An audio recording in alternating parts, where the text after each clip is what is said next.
딥페이크 문제가 우리 아이들까지 위협하고 있습니다. 피해를 본 학생들이 속출하고 있는데요. 정부는 집중 단속에 나섰습니다.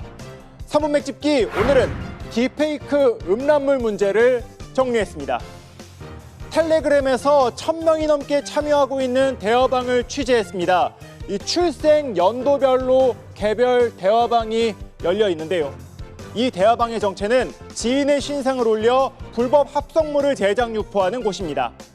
일부 대학을 중심으로 드러났던 텔레그램 기반 딥페이크 범죄가 지역과 학교, 나이별 체계화된 형태로 번져나가고 있는 겁니다. 특히 학생들이 이 같은 범죄에 가담하고 있는 것으로 알려져 충격을 주고 있습니다. 10대 학생들이 입건되는 사례도 있었는데요. 경찰청에 따르면 올해 1월에서 7월 딥페이크 성착취 범죄 신고는 전국에서 총 297건이 접수됐습니다. 이 중 입건된 피의자 178명 중 10대가 131명으로 무려 73.6%를 차지했습니다. 20대까지 더하면 90%를 넘기기도 합니다. 문제는 이 같은 범죄가 학교와 직장, 심지어 군대에서까지도 널리 퍼져 있다는 것입니다.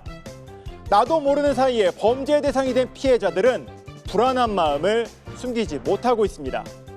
제가 중학교 2학년 때 올렸던 사진이나 비밀 계정에 올렸던 이런 사진들이 텔레그램에 올라가 있다고. 딥페이크 범죄가 기승을 부리는 건 기술의 발달로 누구나 쉽게 불법 영상을 만들 수 있기 때문입니다. 이 스마트폰 조작 몇 번으로 쉽게 결과물을 얻을 수 있는데요. 그렇지만 딥페이크 영상 제작은 매우 심각한 범죄입니다.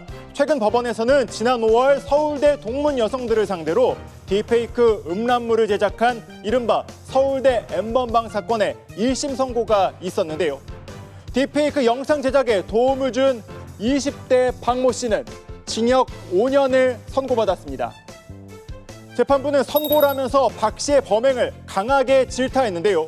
이 허위 영상물 내용은 일반인 입장에서도 입에 담기 어려울 정도의 역겨운 내용이라며 피해자의 인격을 몰살하는 것으로 엄벌이 요구된다고 지적했습니다.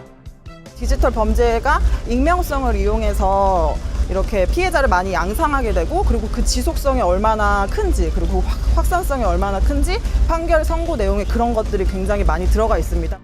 경찰도 적극적인 수사에 나섰는데요.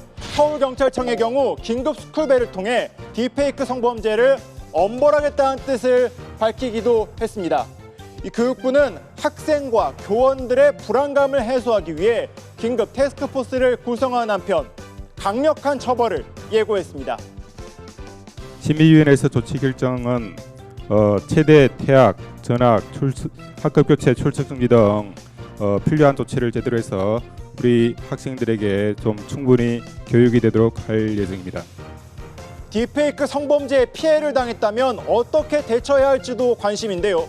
이 전문가들은 피해를 인지한 경우 증거자료 수집부터 한 뒤 신속히 경찰에 신고해야 한다고 조언했습니다. 지금까지 3분 맥집기였습니다.